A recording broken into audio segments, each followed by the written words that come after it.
പുറത്തു പോയിരുന്നു. അപ്പോഴാണ് ഇത്രോവിൻ്റെ പെൺമക്കൾ ആടുകൾക്ക് വെള്ളം കൊടുക്കാൻ അവിടെ വന്നത്. അന്നും സ്ത്രീകളെ ഒതുക്കുന്ന രീതി സമൂഹത്തിലുണ്ടായിരുന്നു. ഇടയന്മാർ ഈ പെൺകുട്ടികൾ വെള്ളം കൊടുക്കാൻ സമ്മതിച്ചില്ല. എൻ്റെ ചിന്ത, മോശ വിചാരിച്ച് കാണും, എന്തിനാ വയ്യാവേലിക്ക് പോകുന്നേ, എന്തിനാ പുലിവാല് പിടിക്കുന്നുണ്ട്, അദ്ദേഹം അങ്ങോട്ട് തിരിഞ്ഞിരുന്ന് കാണും. പക്ഷേ വീണ്ടും രണ്ടാമത് വന്നപ്പോഴും ഈ പെൺകുട്ടികളെ ഓടിച്ചു കളഞ്ഞു. അപ്പോഴും മോശ ഇച്ചിരി നേരം കൂടെ പിടിച്ചിരുന്നു. എന്തിനാ ആവശ്യമില്ലാത്ത പ്രശ്നത്തിൽ ഇടപെടുന്നത്? അവസാനം മോശയുടെ ഉള്ളിലുണ്ടായിരുന്ന നീതിബോധം സടകുടഞ്ഞെഴുന്നേറ്റു. അവൻ ഇടയന്മാരെ ആട്ടിക്കളഞ്ഞിട്ട് കുട്ടികൾക്ക് വെള്ളം കൊടുക്കാനായിട്ട് സഹായിച്ചു. പ്രിയപ്പെട്ടവരെ, ഇതുപോലെ നീതിബോധമുള്ളവർക്ക് കർത്താവിനെ കാണാൻ സാധിക്കുന്നത്. ഇന്ന് നമ്മുടെ സമൂഹത്തിൽ നടക്കുന്ന പ്രവർത്തനങ്ങളിൽ നീതി നടക്കണമെന്ന് ആഗ്രഹിക്കുകയും അന്യായം ചെയ്തവനോട് അത് എന്ത് എന്ന് ചോദിക്കാൻ മനസ്സുണ്ടാകുകയും ചെയ്യുന്ന വ്യക്തിക്കാണ് കർത്താവിനെ കാണാൻ സാധിക്കുന്നത്. അതുപോലെ തന്നെ അസ്വസ്ഥമായ മനസ്സുമായിട്ട് ആടിനെ തീറ്റാൻ വിട്ടിട്ടിരിക്കുമ്പോൾ അവൻ്റെ മനസ്സ് അസ്വസ്ഥമാണ്. അങ്ങ് ദൂരെ തൻ്റെ സഹോദരന്മാർ ഇഷ്ടിക ചുട്ട് കഷ്ടപ്പെടുകയാണ്. അതിനെക്കുറിച്ച് ഓർത്തപ്പോൾ അവൻ്റെ ഹൃദയം വേദനിച്ചു. അതത്രേ നമുക്ക് കാണാനായിട്ട് സാധിക്കുന്നത്.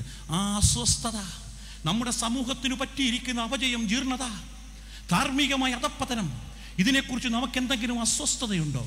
സമൂഹത്തിൽ എന്തു സംഭവിച്ചാലും നമുക്ക് അസ്വസ്ഥതയില്ല. ഇന്നത്തെ പത്രത്തിൽ കണ്ടു, നൈജീരിയയിൽ 2000 പേര് കൊല്ലപ്പെട്ടു. അത് നമ്മളെ ബാധിക്കുന്നതല്ല, അതിൻ്റെ ഉള്ളിലേക്ക് പോലും നമ്മൾ കടന്നില്ല. അടുത്ത പേജിലേക്ക് നമ്മൾ മറിച്ചു.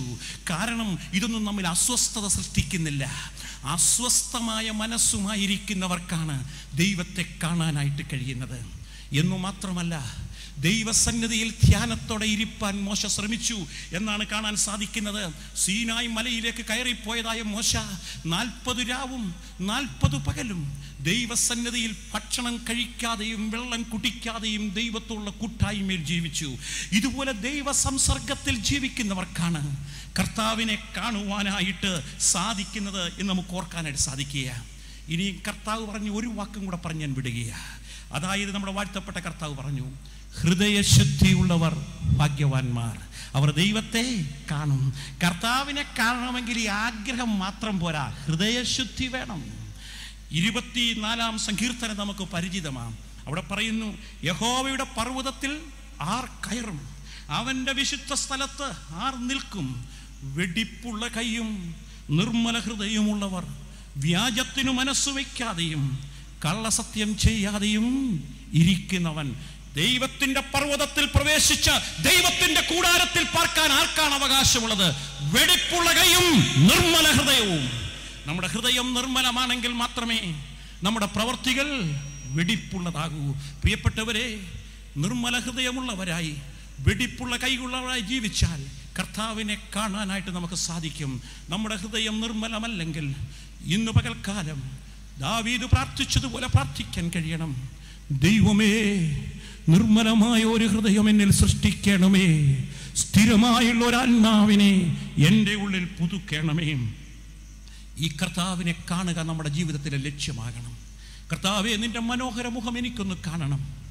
എനിക്ക് വേണ്ടി അടിയേറ്റ, എനിക്ക് വേണ്ടി തുപ്പലേറ്റ നിന്റെ ആ മുഖം എനിക്കൊന്ന് കാണണം. ദൈവമേ, എനിക്ക് നിന്നോട് മുഖാമുഖമായിട്ടൊന്ന് സംസാരിക്കണം.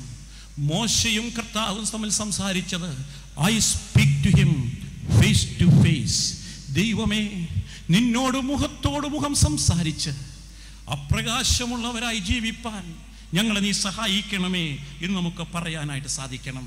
മൂന്നാമതായിട്ട് മോശയെക്കുറിച്ച് പറയുമ്പോൾ 13-ാമത്തെ വാക്യത്തിൽ നമ്മൾ വായിക്കുന്നു, ദൈവമേ, അവളെ സൗഖ്യമാക്കണമേ എന്ന് നിലവിളിച്ചു. മോശ തൻ്റെ സഹോദരിക്ക് വേണ്ടി മധ്യസ്ഥത കഴിക്കുകയാ, ആവശ്യഭാരത്തോടെ പ്രാർത്ഥിക്കുകയാ.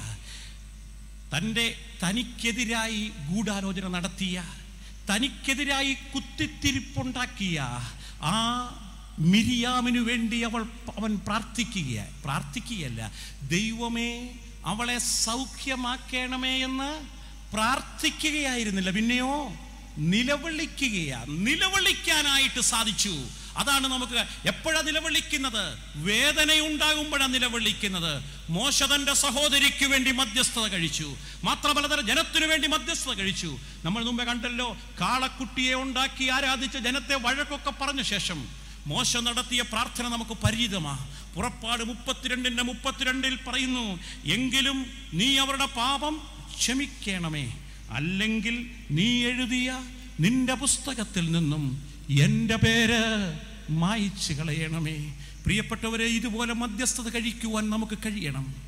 അബ്രഹാമിനെ കുറിച്ച് പറയുമ്പോൾ സോദോമിന് വേണ്ടി മധ്യസ്ഥത കഴിച്ചു. ഉൽപ്പത്തി പുസ്തകം 18-ാം അധ്യായത്തിൽ നമ്മൾ വായിക്കുന്നത്, അബ്രഹാമോ യഹോവയുടെ സന്നിധിയിൽ തന്നെ നിന്നു എന്ന. എന്തിനു വേണ്ടിയാ? സോദോമിന് വേണ്ടി. അവിടെ പാർക്കുന്നത് ആരാ? തന്നെ കളിപ്പിച്ചവൻ. തനിക്ക് വെള്ളമില്ലാത്ത പാറപ്പൊട്ട തന്നിട്ട് വെള്ളമുള്ളതും വഴിയറമ്പിലെ സ്ഥലമെടുത്തതായിട്ടുള്ള ലോത്ത്, അവനാണ് അവിടെ പാർക്കുന്നത്.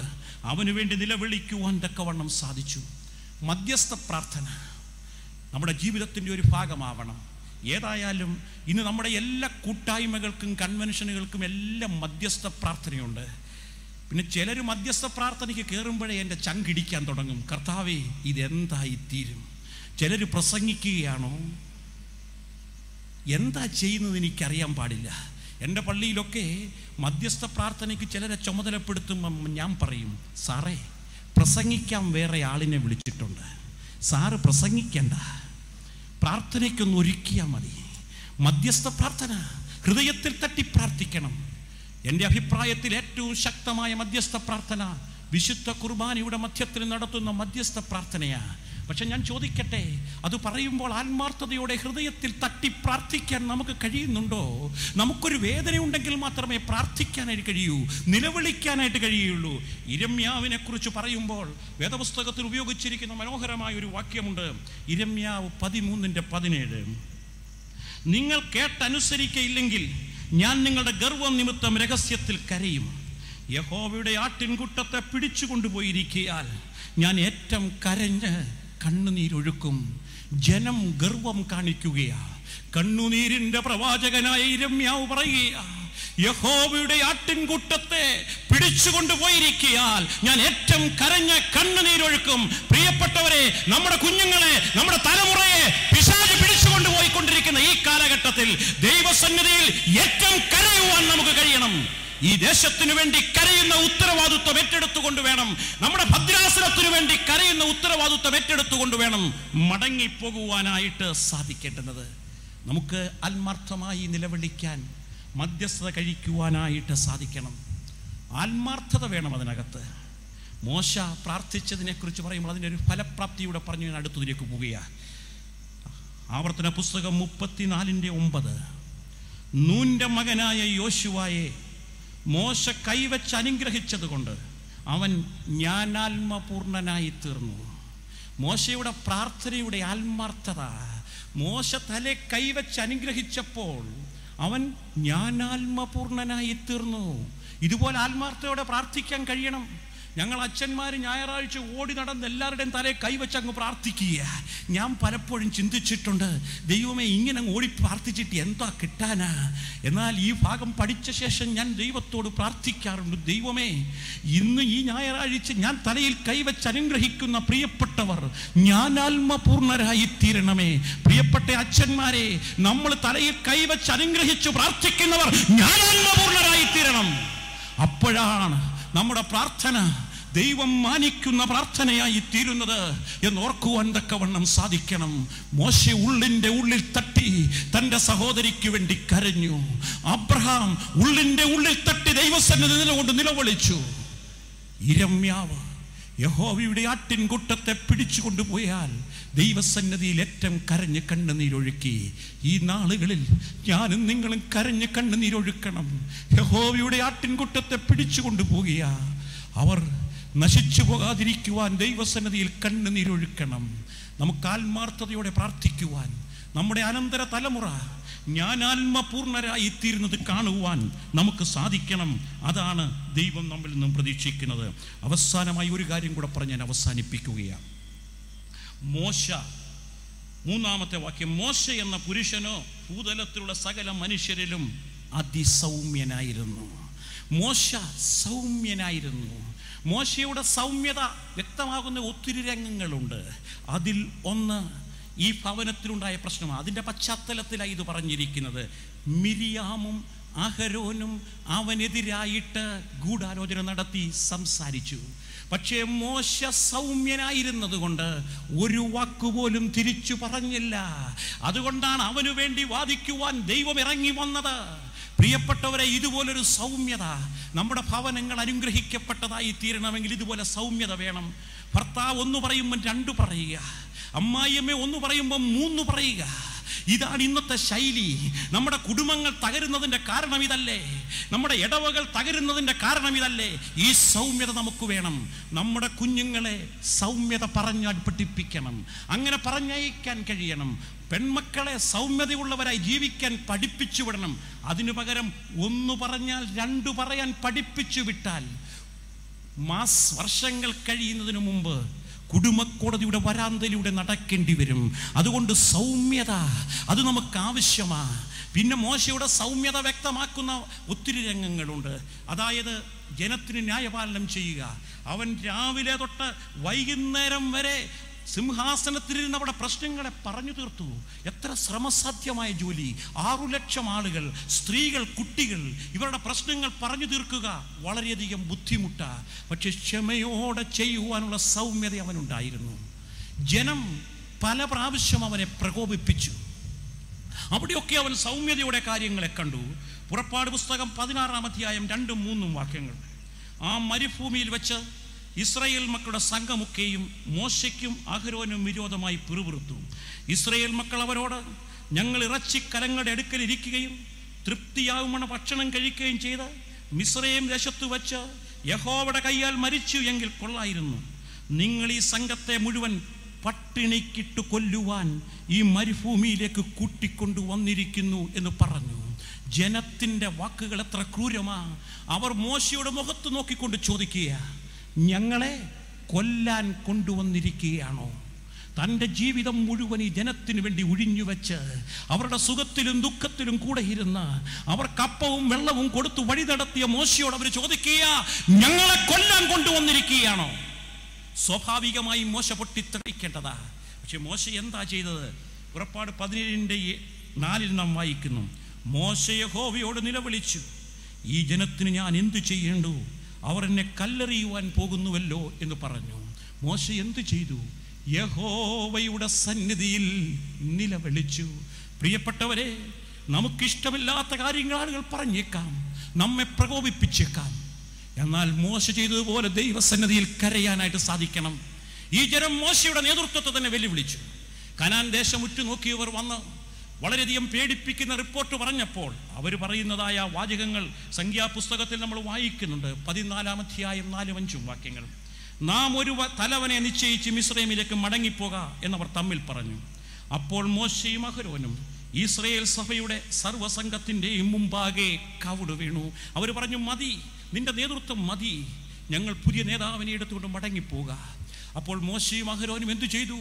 പൊട്ടിത്തെറിച്ചില്ല. അവരെന്തു ചെയ്തു? സർവ്വജനത്തിൻ്റെയും മുമ്പിൽ കവിണു വീണു. പ്രിയപ്പെട്ടവരെ, നമ്മുടെ ജീവിതം ധന്യമാകണമെങ്കിൽ ദൈവത്തിൻ്റെ സന്നിധിയിൽ കരയുവാൻ, മറ്റുള്ളവരുടെ മുമ്പിലൊന്ന് താണുകൊടുക്കാനുള്ള മനസ്സ് നമുക്കുണ്ടാവണം.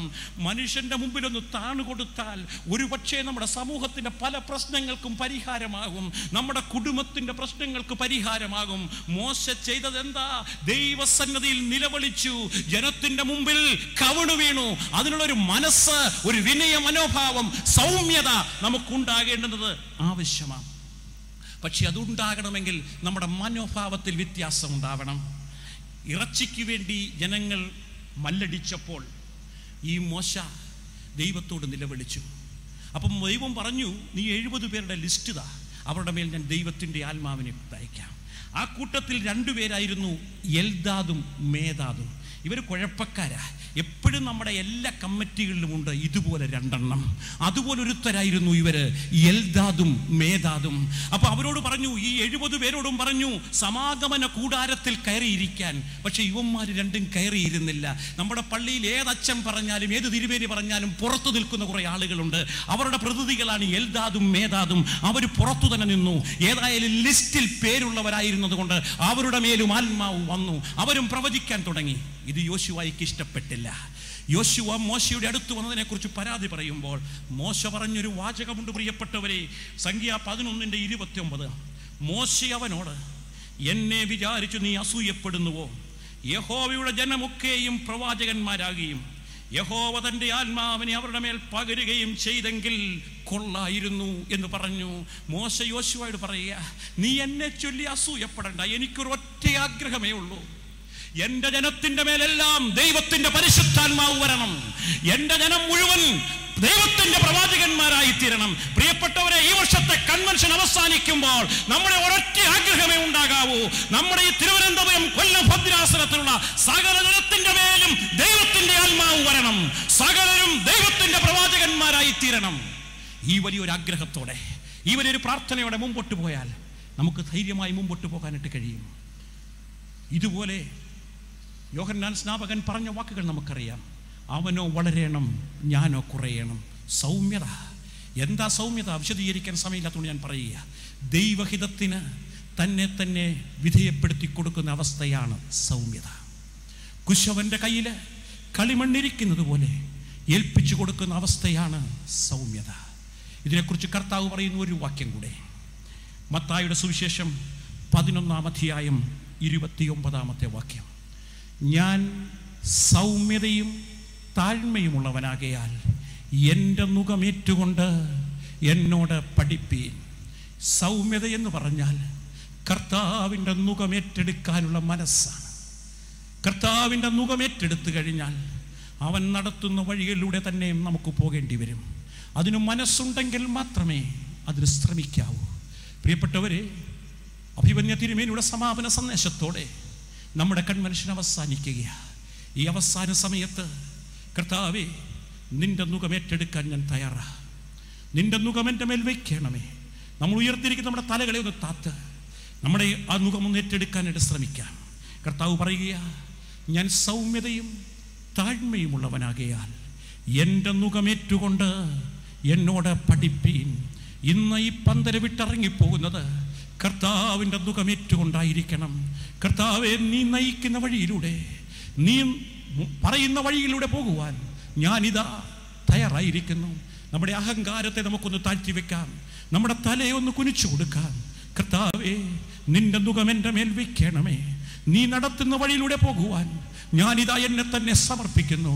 അങ്ങനെ സമ്പൂർണ്ണമായി സമർപ്പിക്കാനായിട്ട് കഴിയുമോ? പ്രിയപ്പെട്ടവരെ, മോശ അതുല്യനായ ഒരു വ്യക്തി പ്രഭാവത്തിൻ്റെ ഉടമയായിരുന്നു.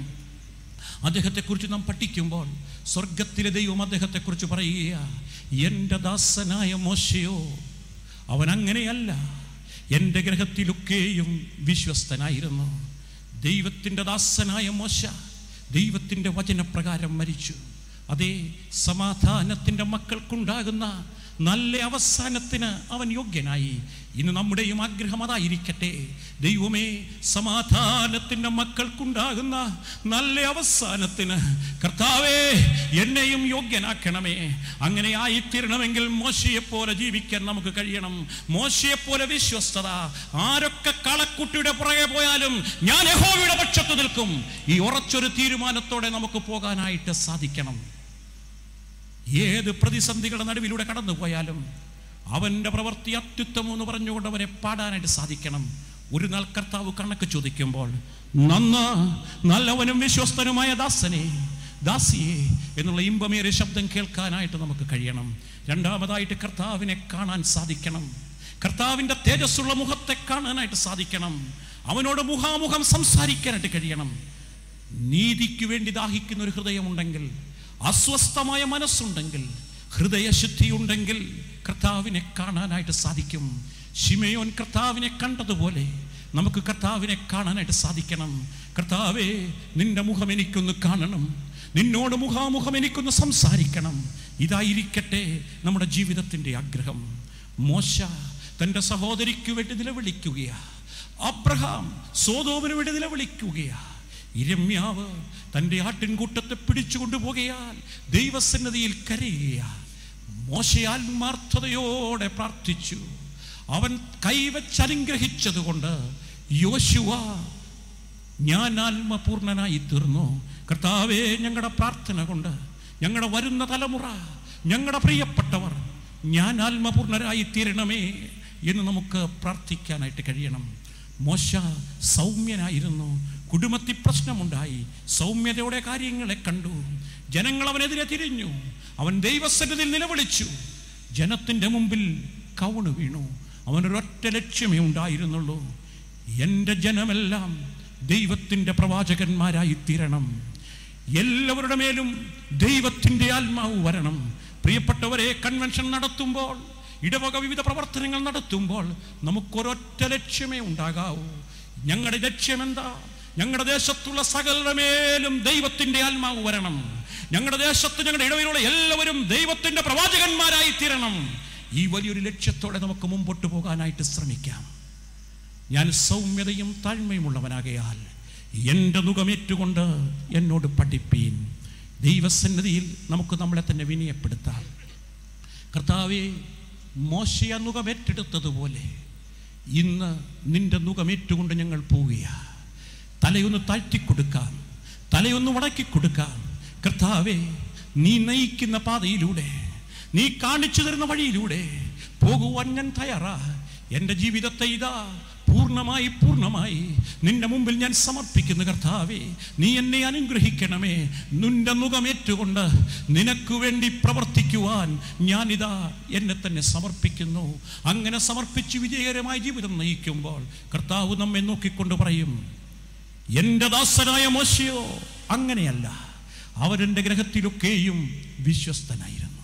ആ വലിയ പേര് നമുക്ക് ലഭിപ്പാൻ തക്കവണ്ണം ആ മുഖമേറ്റുകൊണ്ട് കർത്താവിനോടൊപ്പം നമുക്ക് പൊരുതാം.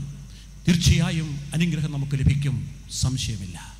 എൻ്റെ ദാസനായ മോശയോ അവൻ അങ്ങനെയല്ല, അവൻ എൻ്റെ ഗ്രഹത്തിലൊക്കെയും വിശ്വസ്തനായിരുന്നു. യഹോവയുടെ ദാസനായ മോശ ദൈവത്തിൻ്റെ വചനപ്രകാരം മരിച്ചു. അതേ, സമാധാനത്തിൻ്റെ മക്കൾക്കുണ്ടാകുന്ന നല്ല അവസാനത്തിന് എന്നെയും യോഗ്യരാക്കണമേ. ഈ പ്രാർത്ഥനയോടെ നമുക്ക് മുമ്പോട്ട് പോകാം. അതിനു ദൈവം നമ്മെ പ്രാപ്തരാക്കട്ടെ.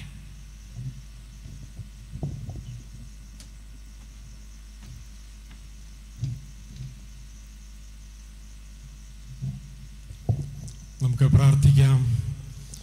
ദൈവമായ കർത്താവേ, സ്വർഗീയ പിതാവേ, അനുഗ്രഹീതമായ ദിവസത്തിൻ്റെ മധ്യാഹ്നത്തിനായി സ്തോത്രം. ഞങ്ങളുടെ കൺവെൻഷൻ്റെ സമാപന ദിവസത്തിൽ ഒരുമിച്ച് അവിടുത്തെ സന്നിധിയിലേക്ക് അടുത്തു വരുവാൻ, അവിടുത്തെ വചനം ശ്രവിപ്പാൻ, അവിടുത്തെ ആലോചന സ്വീകരിപ്പാൻ അവിടുന്ന് ഒരുക്കിയ കൃപയ്ക്കായി സ്തോത്രം. ദൈവമായ കർത്താവേ, ഈ ദിവസങ്ങളിൽ ഞങ്ങളുടെ കൺവെൻഷനിൽ വ്യാപരിച്ച അവിടുത്തെ പരിശുദ്ധാത്മാവിൻ്റെ കൃപയ്ക്കായി, പരിശുദ്ധാത്മാവിൻ്റെ ശക്തിക്കായി നന്ദിയോടെ സ്തോത്രം ചെയ്യുന്നു. അനുഗ്രഹീതമായ കൺവെൻഷൻ ആരംഭിപ്പാൻ ദൈവം തമ്പുരാനിടയാക്കിയ സ്തോത്രം. അനുഗ്രഹീതമായ ദൈവവചനം ഞങ്ങളെ കേൾപ്പിച്ച കൃപയ്ക്കായി സ്തോത്രം. ഇന്ന് ഈ പകലിൽ കർത്താവേ, അനുഗ്രഹീതമായ ദൈവത്തിൻ്റെ വചനം ഞങ്ങളോട് സംസാരിച്ച അവിടുത്തെ വലിയ കൃപയ്ക്കായി സ്തോത്രം ചെയ്യുന്നു. മോശ ദൈവഭവനത്തിനൊക്കെയും വിശ്വസ്തനായിരുന്നത് പോലെ ദൈവഭവനത്തിന് ഞങ്ങൾ ഓരോരുത്തരും വിശ്വസ്തരായിരിക്കാൻ അവിടുത്തെ പരിശുദ്ധാത്മാവിൽ ഞങ്ങളെ ശക്തീകരിക്കണമേ എന്ന് പ്രാർത്ഥിക്കുന്നു. ജീവിതത്തിൻ്റെ മോഹഭംഗങ്ങളുടെ മധ്യത്തിലും കണ്ണുനീരിൻ്റെയും പ്രതിസന്ധിയുടെയും മധ്യത്തിൽ നിന്നുള്ള വിശ്വാസം കാത്തു സൂക്ഷിപ്പാൻ, നിന്നുള്ള വിശ്വസ്തത കാത്തു സൂക്ഷിപ്പാൻ ബലഹീനായ അടിയങ്ങളെ അവിടുന്ന് ഒരുക്കണമേ എന്ന് പ്രാർത്ഥിക്കുന്നു. ഈ കൺവെൻഷൻ അതിന് ആഹ്വാനം നൽകിയതിനാൽ നന്ദിയോടെ സ്തോത്രം. ഹല്ലേലൂയ. കർത്താവേ, നിന്റെ മുഖം ഞങ്ങൾ ദർശിപ്പാൻ, നിന്റെ തേജസ് ദർശിപ്പാൻ, മോശയുടെ മുഖം തിളങ്ങിയതുപോലെ കർത്താവേ, ദൈവജനമായ അടിയങ്ങളുടെ മുഖം തേജസ്സായി തീരുവാൻ, തേജസ്സോടെ പ്രതിബിംബിപ്പാൻ, യേശുവിൻ്റെ തേജസ്സിനെ പ്രതിബിംബിപ്പിപ്പാൻ ബലഹീനരായ അടിയങ്ങളെ അവിടുന്ന് ഒരുക്കണമേ എന്ന് പ്രാർത്ഥിക്കുന്നു. ജനത്തിനു വേണ്ടി നിലവിളിക്കുന്നവരായിരിക്കാൻ, മധ്യസ്ഥത വഹിക്കുന്നവരായിരിക്കാൻ ദൈവമേ അവിടുന്ന് ഇടയാക്കണം. ഈ നാളുകളിൽ അനേക പ്രതിസന്ധികളിലൂടെ ആളുകൾ കടന്നു പോകുമ്പോൾ, വിവിധ പ്രശ്നങ്ങൾ ആകുലപ്പെടുമ്പോൾ ഞങ്ങൾ അനേകർക്ക് വേണ്ടി മധ്യസ്ഥണപ്പാൻ ബലഹീനരായിടങ്ങളെ ഒരുക്കണമെന്ന് പ്രാർത്ഥിക്കുന്നു. മോശയുടെ കർത്താവേ, സൗമ്യമായ ജീവിതാനുഭവത്തെ ഞങ്ങളെ കൽപ്പിച്ചല്ലോ. ഒരുപാട് അസ്വസ്ഥതകൾ നിറഞ്ഞ ലോകത്തിൽ കർത്താവേ, സൗമ്യതയുടെ ആത്മാവിൽ അവിടുത്തെ പരിശുദ്ധാത്മാവിനാൽ തന്നെ ഞങ്ങളുടെ ആത്മീയ ജീവിതം കെട്ടുപണി ചെയ്യുവാൻ അവിടെ ഞങ്ങളെ ഒരുക്കണമെന്ന് പ്രാർത്ഥിക്കുന്നു. ഹല്ലേലൂയ. കർത്താവേ, അവിടുത്തെ പരിശുദ്ധാത്മാവ് ഈ പന്തലിൽ നിറഞ്ഞ് ഞങ്ങളെ അനുഗ്രഹിച്ചതോർത്ത് സ്തോത്രം ചെയ്യുന്നു. അവിടുത്തെ വചനം വാരി വിളമ്പി അനുഗ്രഹമാക്കി തീർത്തതോർത്ത് സ്തോത്രം. വചനം സംസാരിച്ച പ്രിയ അച്ഛന് വേണ്ടി പ്രാർത്ഥിക്കുന്നു. കൂടുതലായിട്ട് അവിടുന്ന് അനുഗ്രഹിക്കണമെന്ന് പ്രാർത്ഥിക്കുന്നു. കർത്താവെ, തുറന്നുള്ള ഞങ്ങളുടെ ശുശ്രൂഷകളിൽ അവളുടെ സാന്നിധ്യം ധാരാളമായി ലഭിക്കാൻ ഇടയാക്കണമേ. അഭിനന്ദ തിരുമേനെ സമർപ്പിക്കുന്നു. കൺവെൻഷൻ്റെ എല്ലാ ക്രമീകരണങ്ങൾക്കായി സ്തോത്രം. അവിടുത്തെ പരിശുദ്ധാത്മാവ് നിറഞ്ഞ് ഞങ്ങളെ അനുഗ്രഹിക്കണമേ. ഞങ്ങൾ ഭവനങ്ങളിലേക്ക് മടങ്ങിപ്പോകുമ്പോൾ അവിടുത്തെ പരിശുദ്ധാത്മാവിന് നിറഞ്ഞ സാന്നിധ്യം ഞങ്ങളുടെ ഭവനങ്ങളിൽ, ഇടവകളിൽ, കർത്താവെ, കുടുംബ ബന്ധങ്ങളിൽ, ജീവിതങ്ങളിലെല്ലാം ലഭിപ്പാൻ അവിടുന്ന് ഇടയാക്കണമെന്ന് പ്രാർത്ഥിക്കുന്നു. അവിടുത്തെ പരിശുദ്ധാത്മാവെ നിറഞ്ഞ് ഞങ്ങളെ അനുഗ്രഹിക്കണമേ. യേശുവിൻ്റെ നാമത്തിൽ തന്നെ ആമേൻ. ഇപ്പോൾ ഒരു പാട്ട് പാടുന്നു, സ്തോത്രകാഴ്ച ശേഖരിക്കുന്നതുമാണ്. സ്തോത്രകാഴ്ച സഞ്ചി അവിടെ വെച്ചിട്ടുണ്ട്. വോളണ്ടിയേഴ്സ് മറ്റ് സ്തോത്രകാഴ്ച സഞ്ചരിക്കുന്നതിന് അടുത്തിരിക്കുന്ന ആരെങ്കിലുമൊക്കെ എഴുന്നേറ്റ് സ്തോത്രകാഴ്ച ശേഖരിച്ച് സഹായിക്കണം എന്ന് ഓർപ്പിക്കുന്നു. പാട്ട് പാടുന്നത്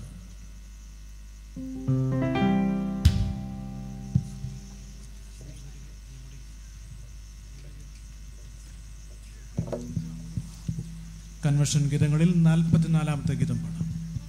കൺവെൻഷൻ ഗീതങ്ങളിൽ 44-ാമത്തെ ഗീതം.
വാത്സല്യമുള്ളവരെയും, നമ്മുടെ ഭദ്രാസന കൺവെൻഷൻ ഈ യോഗത്തോടുകൂടി ഈ വർഷം അവസാനിക്കുകയാകുന്നുവല്ലോ. എല്ലാറ്റിലും വ്യാപരിച്ച ദൈവകൃപയെ വീണ്ടും നന്ദിയോടെ ഓർക്കുകയാണ്. ഈ ദിവസങ്ങളിൽ ദൈവത്തിൻ്റെ കൃപ ഈ കൺവെൻഷൻ്റെ നടത്തിപ്പിൽ നമ്മൾ ധാരാളം അനുഭവിച്ചു. നന്ദിയോടെ ദൈവത്തെ സ്തുതിക്കുന്നു. നമ്മുടെ ഭദ്രാസന പുനർവിഭജനത്തിന് ശേഷം എവിടെയാണ് പ്രകാരം ഒരു കൺവെൻഷൻ നടത്തേണ്ടതെന്ന് വളരെ പ്രാർത്ഥനയോടെ കൗൺസിൽ ആലോചിച്ചു. വളരെ വിസ്തൃതമായ ഒരു ഭൂപ്രദേശമാണല്ലോ നമ്മുടെ ഭദ്രാസനം. അപ്പോൾ എല്ലാവർക്കും സൗകര്യപ്രദമായ ഒരിടം കണ്ടെത്തേണ്ടത് ആവശ്യമെന്ന് തോന്നി. വളരെ ആലോചിച്ച് പ്രാർത്ഥിച്ച് ഇപ്രകാരം നമുക്ക് ആയൂർ കോളേജിൻ്റെ ക്യാമ്പസിൽ വെച്ച് ഈ കൺവെൻഷൻ നടത്തുവാൻ കൗൺസിൽ തീരുമാനിക്കുകയും ഈ കഴിഞ്ഞ 4 ദിവസങ്ങളിൽ ഈ കോളേജ് ഗ്രൗണ്ടിൽ വെച്ച്, കോളേജിലെ കൺവെൻഷന് വേണ്ടി പ്രത്യേകം തയ്യാർ ചെയ്ത് ഈ ഗ്രൗണ്ടിൽ വെച്ച് കൺവെൻഷൻ നടത്തുവാനും ഇടയായി. അതോർത്ത് ദൈവത്തെ സ്തുതിക്കുകയാണ്. ഞാൻ ഓർക്കുകയായിരുന്നു, നമ്മുടെ മെത്രാപ്പൊലീത്ത തിരുമേനിയുടെ ദീർഘവീക്ഷണമാണ് ഇപ്രകാരം ഒരു സ്ഥലം സഭയ്ക്ക് വേണ്ടി ഇവിടെ ലഭിക്കാനിടയായത്. വളരെ വർഷങ്ങൾക്ക് മുമ്പ് നമ്മുടെ മെത്രാപ്പൊലീത്ത തിരുമേനി ദീർഘവീക്ഷണത്തോടെ ഈ പ്രദേശങ്ങളിലെ ഇത്രയധികം സ്ഥലം വാങ്ങിച്ചിട്ടു. ക്രമേണ ഇവിടെ വിദ്യാഭ്യാസ സ്ഥാപനങ്ങൾ ആരംഭിച്ചു. ഇന്ന് ഇവിടെ ഒരു ഡിഗ്രി കോളേജും അതുപോലെ തന്നെ MBA MCA കോഴ്സസുള്ള പ്രൊഫഷണൽ കോളേജും അതുപോലെ ഒരു സെൻട്രൽ സ്കൂൾ CBSE സിലബസിലുള്ള സെൻട്രൽ സ്കൂളുമൊക്കെ ഈ ക്യാമ്പസിലുണ്ട്. വിദ്യാഭ്യാസ മേഖലയിൽ സഭ ചെയ്യുന്ന ശുശ്രൂഷയോടൊപ്പം പ്രകാരം വലിയൊരു ആത്മീയ വിരുന്ന് ഒരുക്കുവാൻ ഭദ്രാസനത്തിനൊരു ഇടം മുന്നമേ ദൈവം നമുക്ക് കരുതിയിരുന്നു. അതോർത്ത് ദൈവത്തെ സ്തുതിക്കുകയാണ്. പല വിധത്തിലുള്ള പരിമിതികൾ പുതുതായി ഈ ഇടത്തിൽ വെച്ച് കൺവെൻഷൻ നടത്തുമ്പോൾ നമുക്ക് നേരിട്ടിട്ടുണ്ടാവാം. എന്നാൽ കഴിയുന്നിടത്തോളം കൗൺസിൽ, ഭദ്രാസനം ഇവിടെ കടന്നു വരുന്ന എല്ലാവരുടെയും സൗകര്യത്തിനു വേണ്ടി ക്രമീകരണങ്ങൾ ചെയ്യുവാൻ ശ്രമിക്കുകയുണ്ടായി. ഒത്തിരിയും പേരുടെ അധ്വാനവും പ്രയത്നവും ഇതിന് പിന്നിൽ. ഇവിടെ ഭദ്രാസന സെക്രട്ടറി ഷിബു അച്ഛൻ എല്ലാവർക്കും നന്ദി പറയുകയുണ്ടായി. അതുകൊണ്ട് ഞാനതൊന്നും പരാമർശിക്കുന്നില്ല. ഈ കോളേജിൻ്റെ ഉത്തരവാദിത്തപ്പെട്ടവർ ഈ ദിവസങ്ങളിലേക്കുള്ള ധാരാളം ക്രമീകരണങ്ങൾ ഇവിടെ ചെയ്തത് ഞാൻ സന്തോഷത്തോടെ ഓർക്കുകയാണ്. അതോടൊപ്പം തന്നെ ഈ പ്രദേശത്തുള്ള നമ്മുടെ ഇടവകാംഗങ്ങൾ, ഇടവക ചുമതലക്കാർ, ഈ ഭദ്രാസനത്തിലെ നമ്മുടെ ബഹുമാനപ്പെട്ട പട്ടക്കാർ, നമ്മുടെ ഭദ്രാസന കൗൺസിൽ അംഗങ്ങൾ, വിവിധ സബ് കമ്മിറ്റികൾ എല്ലാം വളരെ കാര്യക്ഷമതയോടെ പ്രവർത്തിച്ചതുകൊണ്ടാണ് ഇതൊക്കെ സാധ്യമായി തീർന്നത്. ഇന്നലെ രാത്രി 12 മണി വരെയൊക്കെ ഈ ഇതിൻ്റെ ക്രമീകരണങ്ങളിൽ ബന്ധപ്പെട്ടിരുന്നവർ 4 മണി മുതൽ തന്നെ രാവിലെ 4 മണി മുതൽ തന്നെ ഇതിൻ്റെ ക്രമീകരണങ്ങളിൽ ബന്ധപ്പെട്ടവർ നമ്മളിവിടെ വന്ന് സുഖമായിട്ടൊക്കെ ഇരിക്കുമ്പോൾ ഇതിൻ്റെ പിന്നിൽ വളരെയധികം ആളുകളുടെ അധ്വാനവും പ്രയത്നവും, അവരുടെയൊക്കെ പ്രയത്നം, അവരുടെയൊക്കെ അധ്വാനം, അതൊക്കെ ഓർത്ത് ദൈവത്തെ സ്തുതിക്കുന്നു.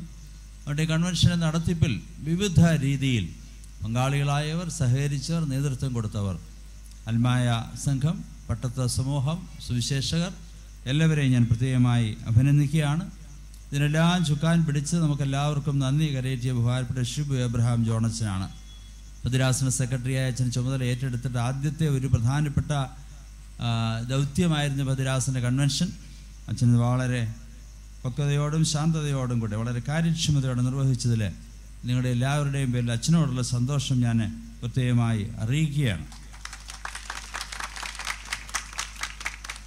വളരെ അനുഗ്രഹീതമായിട്ടുള്ള തിരുവചന പ്രഭാഷണം ഈ ദിവസങ്ങൾ നമുക്ക് ലഭിച്ചു. തുടക്കം മുതൽ എല്ലാ ദിവസങ്ങളിലും തന്നെ ദൈവം തക്ക ആളുകളെ നമ്മുടെ യോഗങ്ങളിലേക്ക് കൂട്ടിക്കൊണ്ട് വരുത്തി അവരുടെയൊക്കെ ശുശ്രൂഷകളെ ഓർത്ത് ദൈവത്തെ സ്തുതിക്കുകയാണ്.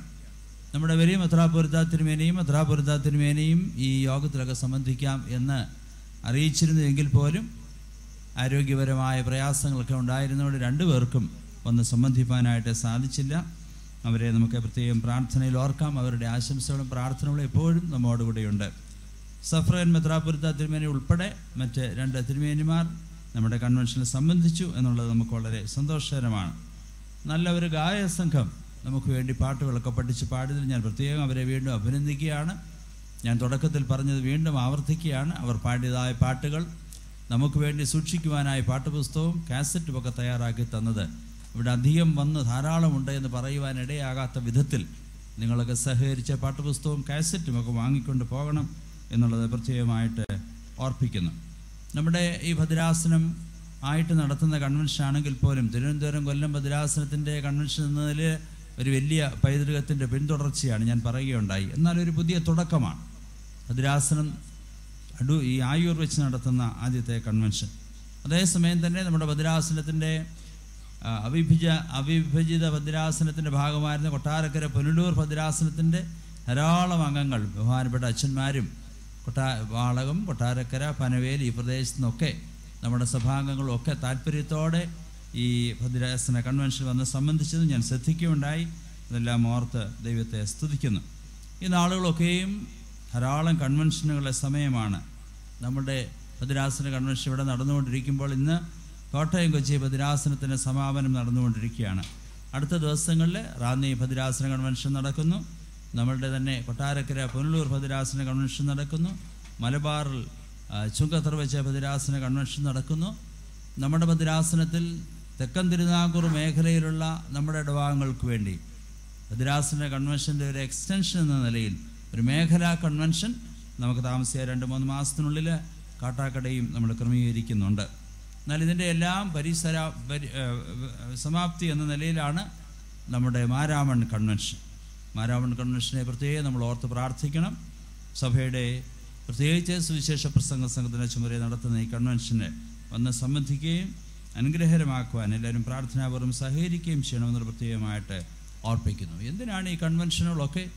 ധാരാളം കൺവെൻഷനുകൾ നടക്കുന്നു, വളരെയധികം പണം ചെലവഴിക്കുന്നു, ധാരാളം ഹ്യൂമൻ റിസോഴ്സസ്, മാനവ വിഭവശേഷി, ഇതിൻ്റെ പേരിൽ അധ്വാനം, പ്രയത്നം. എന്തിനാണ്? ഇതൊക്കെ ദൈവത്തെ മഹത്വപ്പെടുത്തുവാൻ, നമുക്ക് മറ്റുള്ളവർക്കും അനുഗ്രഹമായി തീരുവാൻ വേണ്ടിയാണ്. ദേശത്തിന് നാം അനുഗ്രഹമായി തീരണം. നമ്മുടെ ഈ കൺവെൻഷൻ ആയൂർ പ്രദേശത്ത് നടത്തുന്നതിലൂടെ ഈ ദേശം അനുഗ്രഹിക്കപ്പെടണം. നമ്മൾക്ക് അനുഗ്രഹമായി തീരുവാൻ വേണ്ടി മാത്രമാണ്. നാം അനുഗ്രഹിക്കപ്പെടുമ്പോൾ നാം മുഖാന്തരം ഈ ദേശം അനുഗ്രഹിക്കപ്പെടണം എന്നുള്ളതാണ്. രാജ്യത്തിൻ്റെ നന്മ നമ്മളുടെ ആധ്യാത്മിക വളർച്ചയുടെ ഫലമാണ്. ആധ്യാത്മികമായി ദൈവത്തോടുള്ള ബന്ധത്തിൽ നമ്മൾ വളരുമ്പോൾ ഈ ദേശം അനുഗ്രഹിക്കപ്പെടും. ഇന്ന് ദേശത്ത് അവിടെ ഇവിടെയൊക്കെ നടക്കുന്ന പല വിധത്തിലുള്ള അനിഷ്ടങ്ങളും അക്രമങ്ങളും ഭീകരപ്രവർത്തനങ്ങളും ഒക്കെ ആധ്യാത്മികമായ പക്വതയുടെ അഭാവം കൊണ്ടാണ് എന്നുള്ളത് നമുക്കൊക്കെ അറിയാമല്ലോ. അതുകൊണ്ട് രാജ്യത്തിൻ്റെ നന്മയാണ് നമ്മുടെ യോഗത്തിൻ്റെയൊക്കെ പ്രത്യേകമായിട്ട് ലക്ഷ്യം. ദൈവനാമ മഹത്വം. കേരളത്തെ സംബന്ധിച്ചിടത്തോളം ഇന്നത് വളരെ അനിവാര്യമാണ്. മതബഹുലത ഒരു യാഥാർത്ഥ്യമാണ്. വിശ്വാസം, പല വിധത്തിലുള്ള വിശ്വാസങ്ങളുണ്ട്, പല വിധത്തിലുള്ള മതങ്ങളുണ്ട്, പല വ്യത്യസ്തതകളൊക്കെ ഉണ്ടാകാം. എന്നാൽ ഒറ്റയ്ക്ക് ഒന്നായി നിന്നുകൊണ്ട് ഒത്തൊരുമയോടെ നിന്ന് പ്രവർത്തിക്കേണ്ടത് ഈ ദേശത്തിന് നമുക്കെല്ലാവരുടെയും സുഗമമായ ജീവിതത്തിന് ആവശ്യമാണ്. നമുക്കറിയാം, നമ്മുടെ വാർത്തകളിലൂടെയൊക്കെ ഈ നാളുകൾ അറിഞ്ഞുകൊണ്ടിരിക്കുകയാണ്. ഇന്ത്യയിൽ കേരളത്തിൽ വെച്ച് നടത്താൻ പോകുന്ന നാഷണൽ ഗെയിംസ്, അതിൻ്റെ മുന്നോടിയായിട്ടൊരു കുഞ്ഞുങ്ങൾക്ക് പറയാം, ഒരു പേപ്പറിൽ കാണാമല്ലോ, അതിന് പറയുന്നേ, ഒരു റൺ കേരള റൺ അല്ലേ, കൂട്ടയോട്ടം ഒക്കെ ക്രമീകരിക്കുന്നുണ്ട്. നമ്മൾ വിചാരിച്ചേക്കാം നമുക്ക് എന്നാ ഇതിനകത്ത് പങ്ക്, എല്ലാവരും പങ്കെടുക്കണം. ഒത്തൊരുമ, നമ്മൾ ഒത്തൊരുമയോടെ മുൻപോട്ട് പോകാനുള്ള നല്ലൊരു ദൃശ്യഭാവമാണ് അതിലൂടെ ഞാൻ കാണുന്നത്. അതുകൊണ്ട് എൻ്റെ ചിന്തയിൽ ഒത്തൊരുമയൊക്കെ ആഗ്രഹിക്കുന്നവർ ഒരുമിച്ച് പോകണം. ജാതിയോ മതമോ ഒന്നും വ്യത്യാസമില്ലാതെ ഒത്തൊരുമയോടെ മുൻപോട്ട് പോകാനുള്ള വലിയ ചലഞ്ചാണ് ഈ കൂട്ടയോട്ടത്തിലൂടെയൊക്കെ ഗവൺമെൻറ്റും ആഗ്രഹിക്കുന്നതെന്ന് എനിക്ക് തോന്നുന്നത്. അതുകൊണ്ട് സഭാവിശ്വാസികളൊക്കെ തന്നെ അതിലൊക്കെ പങ്കെടുക്കേണ്ടത് വളരെ ആവശ്യമാണ് എന്നതിനെ പ്രത്യേകമായിട്ട് ഓർപ്പിക്കട്ടെ. അതുകൊണ്ട് നമ്മുടെ യോഗത്തിലൂടെയൊക്കെ എല്ലാവരുടെയും ഒരുമ, എല്ലാവരുടെയും സ്നേഹവും കരുതലും ഒത്തൊരുമയൊക്കെ നമ്മൾ ലക്ഷ്യമാക്കുന്നു. അതിന് ദൈവം കൃപ ചെയ്യട്ടെ എന്ന് പ്രാർത്ഥിക്കുകയാണ്. നമ്മുടെ ഭദ്രാസനത്തെ സംബന്ധിച്ച് പറയുമ്പോൾ വളരെ വിസ്തൃതിയുള്ള ഭദ്രാസനം, എന്നാൽ ഇടവകളുടെ സംഖ്യ വളരെ കുറവാണ്. 93 ഇടവകളുണ്ടെങ്കിൽ പോലും അതിൽ വളരെ വിസ്തൃതമായി ചിതറിക്കപ്പെട്ട് കിടക്കുന്ന ഇടവകളാണ്. തെക്കൻ തിരുവിതാംകൂർ മേഖലയിൽ തന്നെ 35 ഇടവകൾ നമുക്കുണ്ട്. എന്നാൽ അതേസമയത്ത് ധാരാളം പദ്ധതികൾ, ഈ ദിവസങ്ങളിൽ നിങ്ങൾ ഈ സ്റ്റോളുകളൊക്കെ സന്ദർശിച്ചിട്ടുണ്ടെങ്കിൽ നമ്മുടെ ഭദ്രാസന ചുമതലയിലുള്ള വിവിധ പദ്ധതികൾ, പ്രവർത്തന മേഖലകൾ ഒക്കെ നിങ്ങൾ വീക്ഷിച്ചിട്ടുണ്ടാവാം. ഈ പദ്ധതികളൊക്കെ തന്നെ സാക്ഷ്യത്തിൻ്റെ മേഖലകളാണ്. ഏത് പ്രവർത്തന കേന്ദ്രങ്ങളും സാക്ഷ്യത്തിൻ്റെ മേഖലകളാണ്. ദൈവസ്നേഹം മറ്റുള്ളവരിലേക്ക് പകർന്നു കൊടുക്കുവാൻ ഉള്ള വിവിധ മുഖാന്തരങ്ങളാണ് ഈ വിവിധ പദ്ധതികളൊക്കെ. കാട്ടാക്കട വയോജന മന്ദിരമാകട്ടെ, നമ്മുടെ മഞ്ഞാരമോടുള്ള സ്നേഹതീരമാകട്ടെ, പേയാട് ഉള്ള നൈർമല്യ ഡി അഡിക്ഷൻ കൗൺസിലിംഗ് സെൻ്റർ ആകട്ടെ, എഡ്യൂക്കേഷൻ കെയർ പ്രോജക്റ്റ് ആകട്ടെ, ക്യാൻസർ കെയർ പ്രോജക്റ്റ് ആകട്ടെ, ITC അഞ്ചലുള്ള ITC ആകട്ടെ, വർക്കലയിലുള്ള സ്കൂളാകട്ടെ, പെരുങ്ങാലം ധ്യാനതീരം ആകട്ടെ, സമഗ്ര എന്ന് പറയുന്ന ഒരു പദ്ധതി, കമ്പാഷൻ പ്രോജക്ട്സ്, ഇതെല്ലാം തന്നെ സാക്ഷ്യത്തിൻ്റെ മേഖലകളാണ്. അടുത്ത ഇടയിൽ ഡിസംബർ മാസത്തിൽ നമ്മുടെ ഭദ്രാസനം ആരംഭിച്ച പ്രധാനപ്പെട്ട ഒരു പദ്ധതിയാണ് മനസ് എന്ന് പറയുന്നത്. മനസ്, ദ മൈൻഡ് ഓഫ് ക്രൈസ്റ്റ്. കർത്താവിൻ്റെ മനസ്സുള്ളവരായി തീരുക. കർത്താവിൻ്റെ മനസ്സുള്ളവരായി തീരുമ്പോൾ ministry among the needy and suffering, ആവശ്യത്തിലുള്ള കഷ്ടപ്പെടുന്ന ആളുകളുടെ ഇടയിലുള്ള ശുശ്രൂഷയാണ് മനസ്സ് എന്ന് പറയുന്ന ഈ പദ്ധതി കൊണ്ട് ഉദ്ദേശിക്കുന്നത്. നമ്മൾ മനോരമയിൽ വരുന്ന എല്ലാ ദിവസവും മനോരമയിൽ കാണാം കാരുണ്യം തേടി, സഹായം തേടി. ഇത് വായിക്കുമ്പോൾ അയ്യോ ഭാവം നമുക്ക് തോന്നാം. എന്നാൽ അയ്യോ ഭാവം വൈകുന്നേരം കൊണ്ട് നമ്മുടെ മനസ്സിൽ നിന്ന് അങ്ങ് പോകും. ആർക്കെല്ലാം ഏതെല്ലാം വിധത്തിലുള്ള വേദനകൾ. ഈ മനസ്സെന്ന് പറയുന്ന പദ്ധതി കൊണ്ട് നമ്മൾ ആഗ്രഹിക്കുന്നത് നമ്മളുടെ ഭദ്രാസനത്തിൻ്റെ ഭൂമിശാസ്ത്രപരമായ ആ മേഖലയ്ക്കുള്ളിൽ ഇങ്ങനെയുള്ള വാർത്തകൾ, ഇങ്ങനെയുള്ള സംഭവങ്ങൾ വല്ലതും നമ്മുടെ പേപ്പറിലൂടെ ശ്രദ്ധയിൽപ്പെട്ടാൽ ഉടനെ അവിടെ നമ്മുടെ ശ്രദ്ധ പതിക്കുക, നമ്മളാലാവും വിധം ആ കാര്യത്തിൽ സഹായിക്കുക. ചിലപ്പോൾ വല്ല ഓപ്പറേഷൻ അടിയന്തരമായ സഹായം നൽകാനായിരിക്കാം, ചിലപ്പോൾ ഇടിഞ്ഞു പൊളിഞ്ഞു കിടക്കുന്ന ഒരു ഭവനം അത് നന്നാക്കാനായിട്ട് സഹായിക്കുകയായിരിക്കാം, ഏതെങ്കിലുമൊക്കെ വിധത്തിൽ സഹായിക്കുവാൻ. ആ ഒരു തീരുമാനമാണ് മനസ്സെന്ന ഈ പദ്ധതിയിലൂടെ നമ്മൾ ആഗ്രഹിക്കുന്നത്. ഇതിനകമായി തന്നെ 2 കേസസ് നമ്മൾ ഐഡൻറ്റിഫൈ ചെയ്യുകയും 2 കേസിന് അത്യാവശ്യമായുള്ള സഹായം ചെയ്യാനുള്ള ക്രമീകരണം ചെയ്യുകയും ചെയ്തിട്ടുണ്ട്.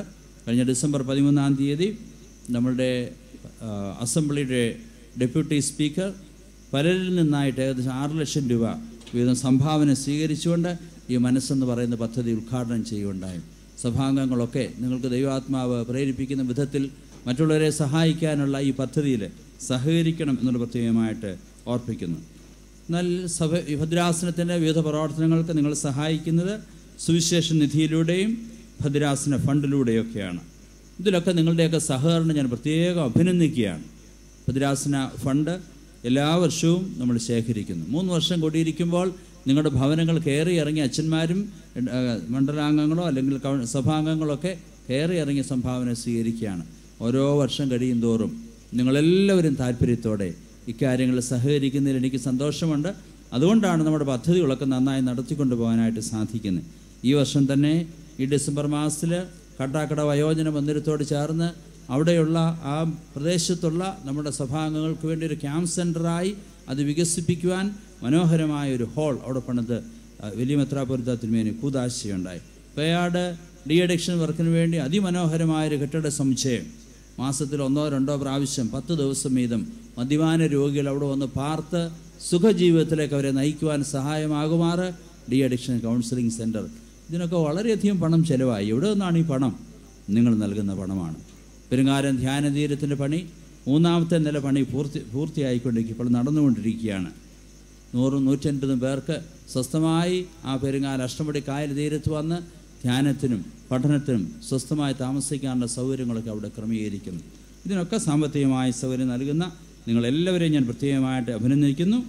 എന്നാൽ ഭദ്രാസനത്തെ അറിയുവാൻ നമ്മളെ സഹായിക്കുന്ന മാസികയാണ് എക്ലീസിയ. അതിനെക്കുറിച്ച് പറയുകയുണ്ടായല്ലോ. എല്ലാവരുടെയും പക്കൽ എക്ലീസിയ എത്തണം. മാർത്തോമാ സഭയുടെ പ്രധാനപ്പെട്ട പത്രികയാണ് സഭാ താരക. അതെല്ലാവരുടെയും ഭവനത്തിലുണ്ടാകണം. അതോടൊപ്പം തന്നെ നമ്മുടെ ഭദ്രാസന അംഗങ്ങളായിട്ടുള്ള നിങ്ങളുടെ എല്ലാവരുടെയും ഭവനങ്ങളിൽ എക്ലീസിയ ഉണ്ടാകണം. സഭയിൽ എന്ത് നടക്കുന്നു, ഭദ്രാസനത്തിൽ എന്ത് നടക്കുന്നു, ഇത് വായിച്ച് മനസ്സിലാക്കുവാൻ ഇത് സഹായകരമാകും. എന്നാൽ അതിനു പുറമെയാണ് നമ്മുടെ ഭദ്രാസനമായി ദൃശ്യാവിഷ്കാരം 3 വർഷം മുമ്പ് സ്നേഹസ്പർശം എന്ന് പറയുന്നൊരു CD തയ്യാറാക്കി നിങ്ങളുടെയൊക്കെ വീടുകളിൽ എത്തിച്ചു. താല്പര്യമുള്ളവർക്കൊക്കെ വാങ്ങിക്കാമായിരുന്നു. 30 രൂപ മാത്രമേ ഉള്ളായിരുന്നു. 45 മിനിറ്റോളം ഈ ഭദ്രാസനത്തിൻ്റെ പദ്ധതികളൊക്കെ കാണാനുള്ള അവസരം. 3 വർഷം കഴിഞ്ഞപ്പോൾ പുതിയ പദ്ധതികൾ ധാരാളം വന്നപ്പോൾ കഴിഞ്ഞ ദിവസം സ്നേഹദർശൻ എന്ന് പറഞ്ഞ് പുതിയൊരു CD റിലീസ് ചെയ്തു. അതിന് 50 രൂപ 30 മിനിറ്റിനുള്ളിൽ നമ്മുടെ ഭദ്രാസനത്തിലെ എല്ലാ പ്രവർത്തനങ്ങളും കാണാനുള്ളൊരു സംവിധാനമാണ്. ഇതൊക്കെ നമ്മൾ വാങ്ങിച്ച് കണ്ട് ഭദ്രാസന പ്രവർത്തനങ്ങളിൽ സഹകരിക്കണം. അതോടൊപ്പം തന്നെ കഴിഞ്ഞ വർഷം ഭദ്രാസനമായി നമ്മൾ ആരംഭിച്ചതാണ് എക്സ്പോ 2014. ഈ വർഷം എക്സ്പോ 2015. എന്താണിത്? ഭദ്രാസനത്തിലെ വിവിധ സുവിശേഷ വേലസ്ഥലങ്ങൾ, പ്രവർത്തന കേന്ദ്രങ്ങൾ കാണാൻ താല്പര്യമുള്ളവർക്ക് ഭദ്രാസനമായി ചെയ്യുന്ന ക്രമീകരണമാണ്. നിങ്ങൾ പേര് കൊടുത്താൽ മാത്രം മതി.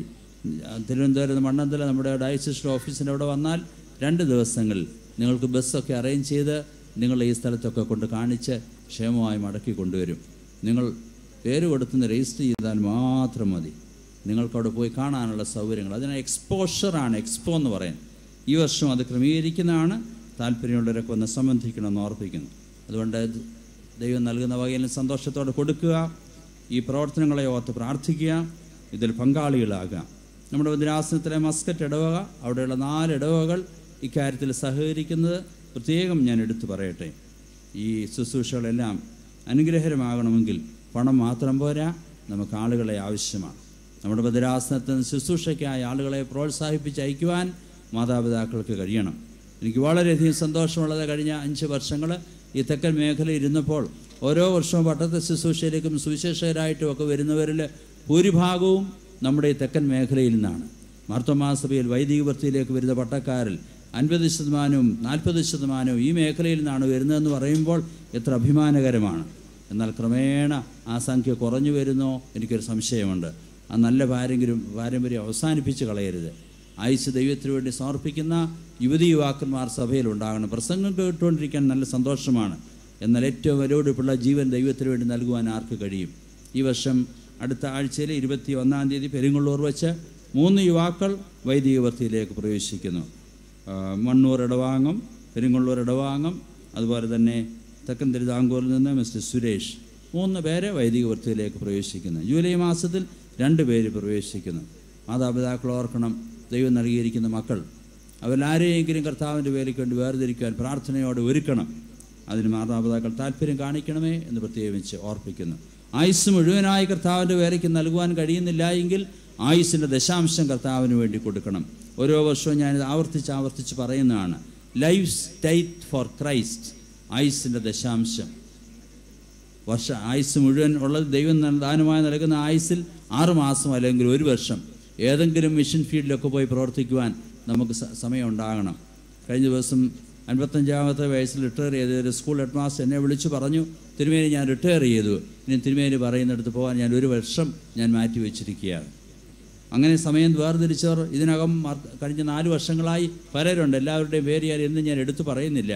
ഗാജരപ്പള്ളിയിൽ പോയി ഓരോ വർഷം പ്രവർത്തിച്ചുകൊണ്ടിരിക്കുന്ന അൽമായക്കാരുണ്ട്. ജോലി കഴിഞ്ഞ് റിട്ടയർ ചെയ്ത് കഴിയുമ്പോൾ പിന്നീട് ചുമ്മാതെ സമയം പാഴാക്കാതെ സുവിശേഷ വേലയ്ക്ക് വേണ്ടി, അതാണ് ആയുസിൻ്റെ ദശാംശം കർത്താവിന് വേണ്ടി. ഒരു ബാങ്ക് മാനേജർ റിട്ടയർമെൻ്റ് ആയപ്പോൾ എന്നെ വിളിച്ചു പറഞ്ഞു, തിരുമേനി ഞാൻ അവൈലബിളാണ്. അദ്ദേഹം ഇപ്പോൾ സഭയുടെ ഒരു സ്ഥാപനയിൽ പ്രവർത്തിക്കുകയാണ്. അപ്പോൾ ആയുസിൻ്റെ ദശാംശം കർത്താവിന് വേണ്ടി ഈ വേലയിലൊക്കെ സഹകരിപ്പാനായിട്ട് സാധിക്കും. അതുകൊണ്ട് പണം നൽകി മാത്രമല്ല, ആയുസ്സിനെ ദൈവത്തിന് വേണ്ടി നൽകി ഈ വേലയിലൊക്കെ സഹകരിപ്പാൻ എല്ലാവർക്കും ഇടയാകട്ടെ എന്ന് ഞാൻ ആഗ്രഹിക്കുകയും പ്രാർത്ഥിക്കുകയും ചെയ്യുകയാണ്.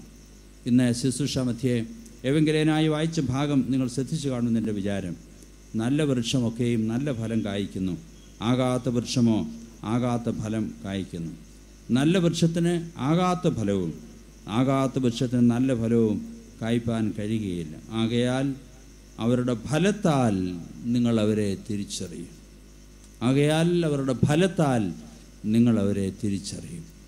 നമ്മെ വിശ്വാസികളെ ലോകം തിരിച്ചറിയുന്നത് എങ്ങനെയാണ്? കൺവെൻഷൻ എത്ര ഭംഗിയായി നടന്നു എന്നുള്ളതിലൂടെയല്ല, നമ്മുടെ ഫലത്താൽ.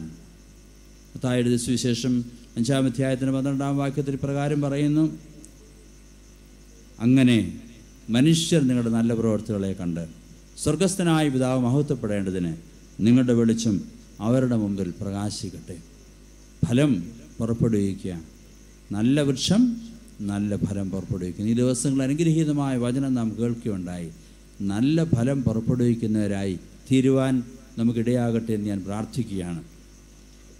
കർത്താവായ യേശുക്രിസ്തു തൻ്റെ പരസ്യ ശുശ്രൂഷയിൽ പർവ്വത പ്രസംഗത്തിൻ്റെ അവസാന ഭാഗം പറയുന്നുണ്ട്. ഇതോട് ചേർന്ന് പറയുന്നത്, എന്നോട് കർത്താവേ കർത്താവേ എന്ന് പറയുന്ന ഏവനുമല്ല, സ്വർഗസ്ഥനായ എൻ്റെ പിതാവിൻ്റെ ഇഷ്ടം ചെയ്യുന്നവനത്രേ സ്വർഗരാജ്യത്തിൽ കടക്കുന്നത്. നിത്യജീവൻ, സ്വർഗരാജ്യം, ഇതൊക്കെ നമ്മുടെ ആഗ്രഹവും സ്വപ്നവുമാണ്. ഇവിടെ കർത്താവ് പറയുന്നു, കർത്താവേ കർത്താവേ എന്ന് വിളിച്ചുകൊണ്ടായില്ല, ദൈവത്തിൻ്റെ ഇഷ്ടം പ്രവർത്തിക്കുക, ദൈവത്തെ പ്രസാദിപ്പിക്കുക. ദൈവത്തിന് ദുഃഖകരമായ എന്തെല്ലാം കാര്യങ്ങളാണ് നമ്മുടെ ചുറ്റുപാട് നടക്കുന്നത്. ഇവിടെ അച്ഛൻ ഇന്ന് പ്രസംഗത്തിൽ പറയുകയുണ്ടായി, ഇന്നത്തെ പേപ്പർ വായിച്ചപ്പോൾ നൈജീരിയയിൽ 2000-ഓളം ആളുകളെ ഇന്ന് മതാത്മകത വർദ്ധിച്ചു വരികയാണ്. സഭയെ സ്നേഹിക്കുന്നവരുണ്ടാകാം, മതത്തെ സ്നേഹിക്കുന്നവരുണ്ടാകാം, ദൈവത്തെ സ്നേഹിക്കാത്തവരാണ്. ഈശ്വരനെ സ്നേഹിക്കുന്നില്ല. ഈശ്വരനെ സ്നേഹിക്കുന്ന ഒരാളും ഇങ്ങനെയുള്ള വർഗീയതയ്ക്ക് കൂട്ടുനിൽക്കുകയില്ല, ഇങ്ങനെയുള്ള ഭീകര പ്രവർത്തനങ്ങൾക്ക് കൂട്ടുനിൽക്കുകയില്ല. പെൺകുട്ടികളെ പിടിച്ചുകൊണ്ട് പോയി കാരാഗ്രഹത്തിൽ അല്ലെങ്കിൽ തടങ്കലിൽ അടച്ചതിന് ശേഷം മതപരിവർത്തനം നടത്തുകയും അതിനുശേഷം പട്ടാളക്കാർക്ക് വിവാഹം ചെയ്തു കൊടുക്കുകയും ചെയ്യുന്ന ക്രൂര സംഭവങ്ങളൊക്കെ പേപ്പറുകൾ വായിക്കുക. ഇതെല്ലാം മതത്തിൻ്റെ പേരിലാണ്. മതാത്മകത വർദ്ധിച്ചു വരിക, റിലിജിയോസിറ്റി. മതത്തെ സ്നേഹിപ്പാൻ ദൈവം പറഞ്ഞിട്ടില്ല, ദൈവത്തെ സ്നേഹിക്കണം. ദൈവത്തെ സ്നേഹിക്കുമ്പോൾ സഹോദരനെ സ്നേഹിപ്പാനായിട്ട് നമുക്ക് കഴിയും. ദൈവത്തെ പ്രസാദിപ്പിക്കുന്നവർ ദൈവത്തിൻ്റെ ഹൃദയത്തിന് വേദന വരുത്തുന്ന ഏതൊരു സംഭവം കാണുമ്പോൾ നമ്മുടെ ഹൃദയം വേദനിക്കും. പ്രിയമുള്ളവരെ, ദൈവവചനം കേട്ടുകൊണ്ട് നമ്മൾ തിരികെ നമ്മുടെ പ്രവർത്തന മേഖലകളിലേക്ക് പോകുമ്പോൾ ദൈവത്തിന് ദുഃഖമുണ്ടാകുന്ന സംഭവങ്ങൾ നമ്മളെ ദുഃഖിപ്പിക്കണം. ഞാൻ പലപ്പോഴും പറയുന്ന ഒരു പ്രാർത്ഥന വീണ്ടും ആവർത്തിച്ച് പറയട്ടെ. ബോബ് പിയേഴ്സിൻ്റെ ഒരു പ്രാർത്ഥനയാണ്: ദൈവമേ, നിൻ്റെ ഹൃദയത്തെ വേദനിപ്പിക്കുന്ന ഏത് കാഴ്ചയും എൻ്റെ ഹൃദയത്തെയും വേദനിപ്പിക്കണമേ. ദൈവമേ, നിൻ്റെ ഹൃദയത്തെ വേദനിപ്പിക്കുന്ന ഏത് കാഴ്ചയും എൻ്റെ ഹൃദയത്തെയും വേദനിപ്പിക്കണമേ. കണ്ണു തുറന്ന് നോക്കിയാൽ ചുറ്റുപാടുകളിൽ വിദേശങ്ങളിലേക്ക് പോകണ്ട, ഈ കൊച്ചു കേരളത്തിൽ തന്നെ എത്രയോ നമ്മുടെ ഹൃദയങ്ങളെ വേദനിപ്പിക്കുന്ന കാഴ്ചകൾ. അത് കണ്ട് നൊമ്പരപ്പെടുന്നൊരു ഹൃദയം നമുക്കുണ്ടാകുമ്പോഴാണ് നല്ല ഫലം നമ്മളിന്ന് പുറപ്പെടുവിപ്പാനായിട്ട് സാധിക്കുന്നത്. പ്രിയപ്പെട്ടവരെ, ദൈവത്തിന് പ്രസാദകരമായി ജീവിപ്പാൻ, ദൈവത്തിൻ്റെ ഹൃദയത്തെ വേദനിപ്പിക്കുന്ന കാഴ്ചകൾ നമ്മുടെ ഹൃദയത്തിൽ വേദന ഉളവാകുവാൻ, അതിലൂടെ നല്ല കരുണ നമ്മളിന്ന് പുറപ്പെടുവാനിടയാകട്ടെ എന്ന് പ്രാർത്ഥിക്കുകയാണ്. പുതിയൊരു വർഷത്തിലേക്ക് പ്രവേശിച്ചിരിക്കുന്നുവല്ലോ. ഇന്നലെ ആരോ പ്രസംഗത്തിൽ പറഞ്ഞു, ഹോൾഡ് ഓൺ എന്ന് പറഞ്ഞു. ആരെയാണ് പിടിക്കുന്നത്? മരണക്കിടക്കയിൽ കിടക്കുന്ന ഒരു മനുഷ്യനോട് സമീപേ വന്നൊരാൾ പറഞ്ഞു ഹോൾഡ് ഓൺ എന്ന് പറഞ്ഞു. എന്നാൽ ദൈവവിശ്വാസി അല്ലാത്ത അദ്ദേഹം ആരെയാണ് ഹോൾഡ് ഓൺ ചെയ്തത്? ഞാൻ പറയട്ടെ, പുതിയ വർഷത്തിലേക്ക് പ്രവേശിക്കുമ്പോൾ hold on to one who holds the future. ഭാവിയെ മാത്രം നിയന്ത്രിക്കുന്ന ഒരു ദൈവത്തെ മുറുകെ പിടിക്കുക. ആ ദൈവത്തെ മുറുകെ പിടിച്ചുകൊണ്ട് നമുക്ക് പുതിയ വർഷത്തിലേക്ക് പ്രവേശിക്കാം. We do not know what the future holds for us, but we are sure who holds the future. ഭാവി നമുക്ക് വേണ്ടി എന്തോ ഒരുക്കിയിരിക്കുന്നു എന്ന് എനിക്ക് നിങ്ങൾക്കും ആർക്കും അറിയില്ല 2015. എന്നാൽ ആശങ്കയ്ക്ക് വകയില്ല, ഭയപ്പെടേണ്ട കാര്യമില്ല. കാരണം ഈ ഭാവിയെ നിയന്ത്രിക്കുന്ന, 2015 നിയന്ത്രിക്കുന്ന ഒരു കർത്താവിനെ മുറുകെ പിടിച്ചുകൊണ്ട് നമുക്ക് മുമ്പോട്ട് പോകാം. ഓരോ സപ്പോസ്തലനെ പോലെ നമുക്കും പറയുവാൻ കഴിയണം, ഞാൻ ആരെ വിശ്വസിക്കുന്നു എന്ന് ഞാൻ അറിയുന്നു, അവൻ എൻ്റെ ഉപനിധി, ആ ദിവസം വരെ കാപ്പാൻ അവൻ ശക്തനെന്ന് ഉറച്ചുമിരിക്കുന്നു. പ്രിയമുള്ളവരെ, ആ വലിയ വിശ്വാസത്തോടെ പുതിയ വർഷത്തിലേക്ക് പ്രവേശിപ്പാൻ, ഭയപ്പെടാതെ പുതിയ വർഷത്തിലെ എല്ലാ ജീവിത സാഹചര്യങ്ങളെയും നേടുവാൻ ദൈവം നമുക്ക് കൃപ ചെയ്യട്ടെ എന്ന് പ്രാർത്ഥിക്കുന്നു. ആ ഒരു ഉറപ്പോടുകൂടി പുതിയ വർഷത്തിലേക്ക് പ്രവേശിപ്പാൻ തുറന്നുള്ള ദിവസങ്ങളൊക്കെ ദൈവം നമുക്കിടയാകട്ടെ എന്ന് പ്രാർത്ഥിക്കുന്നു. ദൈവം നമ്മെ അനുഗ്രഹിക്കട്ടെ. ഇപ്പോൾ കുരിയേശൻ പ്രാർത്ഥിക്കുന്നു. പ്രാർത്ഥനയും ആശീർവാദം കഴിഞ്ഞ് എല്ലാവരും എഴുന്നേറ്റ് നിന്ന് സ്തുതിപ്പിൻ എന്നുള്ള പാട്ട് പാടി ശാന്തമായിട്ട് പിരിഞ്ഞ് പോകാവുന്നത്.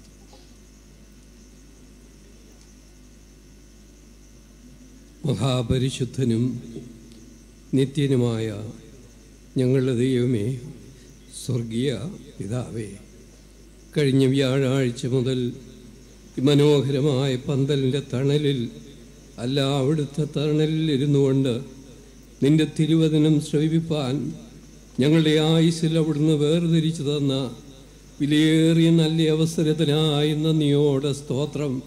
താവേ, നിന്റെ വിലയേറിയ ഭൃത്യന്മാരിലൂടെ നിന്റെ ദിവ്യമായ വചനങ്ങൾ നീ ഞങ്ങളോട് അറിയിച്ചല്ലോ. ഞങ്ങൾ കേട്ടതായുള്ള വചനങ്ങളൊക്കെ ആമേൻ ഞങ്ങളുടെ ഉള്ളിൽ ക്രിയ ചെയ്യുവാൻ തക്കവണ്ണം ഇടയാക്കി തീർക്കണമെന്ന് ഞങ്ങൾ നിന്നോട് പ്രാർത്ഥിക്കുന്നു. എവിടെ ഞങ്ങൾ കൂടി വരുമെന്ന് വിചാരിച്ച് വല്ലാതെ ഭാരപ്പെട്ട വേളയിൽ ഇവിടെ ഒരുക്കിക്കൊള്ളുവേനെന്ന് പറഞ്ഞ് താവേ, നീ ഇതിനു വേണ്ടി ഒരു ക്രമീകരണം മുന്നമേ കണ്ട് ഞങ്ങൾക്ക് ഒരുക്കിയല്ലോ. നന്ദിയോടുകൂടെ സ്തോത്രം ചെയ്യുന്നു. ഞങ്ങൾ കേട്ട വചനങ്ങളൊന്നും നഷ്ടമായി തീരരുതെന്ന് ഞങ്ങൾ നിന്നോട് പ്രാർത്ഥിക്കുന്നു. അവിടുത്തെ വിലയേറിയ ദാസനിലൂടെ ഇന്ന് നിന്റെ വചനം ഞങ്ങളെ കേൾപ്പിച്ചല്ലോ. താവേ, നീതിബോധമുള്ളവരായി നിന്നോട് ചേർന്ന് നിലനിൽക്കുവാൻ ഞങ്ങൾക്കിടയാക്കി തീർക്കണമെന്ന് പ്രാർത്ഥിക്കുന്നു. അവങ്കിലേക്ക് നോക്കിയോ പ്രകാശിതരായി അവരുടെ മുഖം ലജ്ജിച്ചു പോയില്ലല്ലോ. ആകയാൽ ഈ പകൽക്കാലം നട്ടുച്ചയ്ക്ക് സൂര്യനെ വെല്ലുന്ന പ്രഭയുള്ളവനായ ഞങ്ങളുടെ ദൈവമേ, നിന്റെ പ്രഭ കണ്ട് നിന്നിൽ നിന്ന് പ്രഭയാർജിച്ച് ഊർജം പ്രാപിച്ച് ഈ പ്രദേശങ്ങളിൽ ജ്യോതിസുകളെ പോലെ ശോഭിക്കുവാൻ നീ ഞങ്ങൾക്കിടയാക്കി തീർക്കണമെന്ന് പ്രാർത്ഥിക്കുന്നു. ഞങ്ങളെ യഹോവയെ സേവിക്കുമെന്ന് നിന്റെ വിശുദ്ധന്മാർ കഴിഞ്ഞ നാളുകളിൽ തീരുമാനം ചെയ്തതുപോലെ വലിയവനായ ദൈവമേ, നിന്നെ അന്വേഷിക്കുവാൻ, നിന്നെ ആരാധിക്കുവാൻ, നിന്നെ അനുഗമിക്കുവാൻ ഹല്ലേലൂയ നീ ഞങ്ങൾക്കിടയാക്കി തീർക്കണമെന്ന് പ്രാർത്ഥിക്കുന്നു. വിതയും കൊയ്ത്തും ഫലശേഖരവും കഴിഞ്ഞു, ഞാനോ രക്ഷിക്കപ്പെട്ടില്ല എന്ന് വരുവാൻ ഞങ്ങളിൽ ആർക്കും ഇടയായി തീരരുതെന്ന് പ്രാർത്ഥിക്കുന്നു. താവേ, നിന്റെ വചനം ഹല്ലേലൂയ അത് വെറുതെ ഞങ്ങളുടെ അടുക്കലേക്ക് മടങ്ങി വരുന്നില്ലല്ലോ. അത് 30, 60, 100 മേനി ഫലം പുറപ്പെടുവിക്കുന്ന വലിയൊരു അനുഭവമായി തീരുമെന്ന് ഹല്ലേലൂയ ഞങ്ങൾ അറിയുന്നത് കൊണ്ട് നന്ദിയോടുകൂടെ സ്തോത്രം ചെയ്യുന്നു. പ്രിയ കർത്താവേ, നിന്റെ മക്കളിൽ നിന്റെ വചനം ക്രിയ ചെയ്യുമാറാകണമെന്ന് ഞങ്ങൾ നിന്നോട് പ്രാർത്ഥിക്കുന്നു. ഈ പ്രദേശം ഹല്ലേലൂയ നിന്റെ വചനത്താൽ മുഖരിതമാകുവാൻ അവിടുന്ന് സഹായിച്ചല്ലോ. ഈ വചനം ഞങ്ങളുടെ പ്രദേശത്ത് അനുഗ്രഹത്തിന്റെ ഒരു വലിയ മഴയായി പെയ്യുവാനിടയാക്കണമേ. ഈ വചനം ഞങ്ങളുടെ ദേശത്ത് മാത്രമല്ല, ഞങ്ങളുടെ സഭയ്ക്ക്, ഞങ്ങളുടെ ഭദ്രാസനത്തിന് അനുഗ്രഹമായി തീരുവാൻ തക്കവണ്ണം അവിടുന്ന് സഹായിച്ചു കൊള്ളണമെന്ന് പ്രാർത്ഥിക്കുന്നു. താവേ, നിന്റെ സാന്നിധ്യത്തിന്റെ മറവിൽ ഞങ്ങളെ മറച്ചല്ലോ. ദൈവകൃപയുടെ തണലിൽ നീ ഞങ്ങളെ സൂക്ഷിച്ചല്ലോ. വചന കേൾവിക്ക് ശേഷം ഞങ്ങളുടെ ജീവിത സാധാരണ രംഗങ്ങളിലേക്ക് പ്രിയ കർത്താവേ ഞങ്ങൾ കടന്നു പോകുന്നു. ഞങ്ങളുടെ കാലുകൾ വഴുതിപ്പോകരുതേ, ഞങ്ങളുടെ ജീവിതം തെറ്റിപ്പോകരുതേ. ലോകത്തിന്റെ മനുഷ്യനെന്ന് ഞങ്ങളെ കുറിച്ച് ആരും പറയുവാനിടയായി തീരരുതെന്ന് ഞങ്ങൾ നിന്നോട് പ്രാർത്ഥിക്കുന്നു. നിനക്ക് വേണ്ടി നിലനിൽക്കുന്ന വലിയൊരനുഭവം ഞങ്ങൾക്ക് തരണമെന്ന് പ്രാർത്ഥിക്കുന്നു. ഞങ്ങളുടെ അഭിമന്യ തിരുവേനിയെ ഓർക്കുന്നു, ഞങ്ങളുടെ പട്ടക്കാരെ ഓർക്കുന്നു, ഞങ്ങളുടെ സംഘാടകരെ ഓർക്കുന്നു. താവേ, ഞങ്ങളെല്ലാവരും ഒന്നിച്ച് കൈയോട് കൈകോർത്ത് നിന്നുകൊണ്ട് നിനക്ക് വേണ്ടി അധികം പ്രവർത്തിപ്പാനിടയാക്കണമേ. ഇതുവരെ നിന്റെ കരം ഞങ്ങൾക്ക് അനുകൂലമായിരുന്നത് കൊണ്ട് സ്തോത്രം. തുടർന്നും നിന്റെ കരം ഞങ്ങൾക്ക് അനുകൂലമാക്കണമേ. ദൈവകൃപ കൊണ്ട് നിറച്ച് നിന്റെ ആലോചനയാൽ ഞങ്ങളെ അനുഗ്രഹത്തോടെ തുടർന്നും വഴി നടത്തിക്കൊള്ളണമെന്ന് രക്ഷിതാവിന്റെ വിലയേറെ നാമത്തിൽ ഞങ്ങൾ പ്രാർത്ഥിക്കുന്നത് കൃപയോടെ കേൾക്കണമേ. ആമേൻ. പിതാവായ ദൈവത്തിൻ്റെ സ്നേഹം, പുത്രനായ ക്രിസ്തുവിൻ്റെ കൃപ, പരിശുദ്ധ റൂഹായുടെ സംസർഗവും സഹവാസവും വാത്സല്യമുള്ളവരെ നിങ്ങളെല്ലാവരോടും കൂടെ ഇപ്പോഴും എപ്പോഴും ഉണ്ടായിരിക്കുമാറാകട്ടെ. ആമേൻ.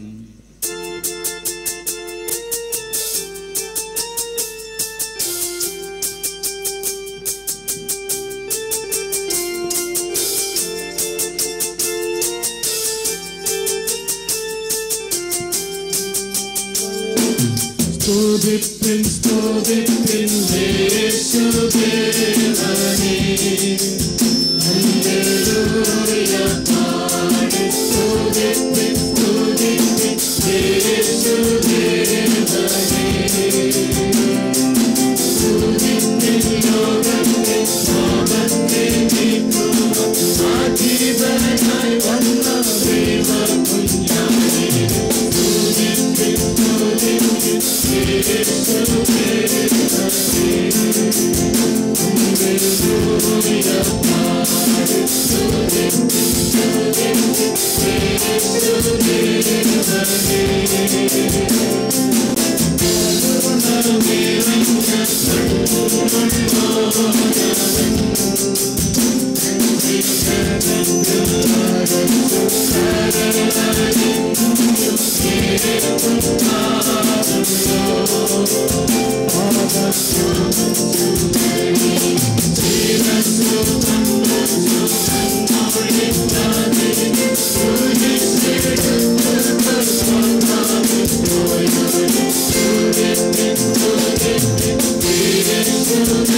Thank you.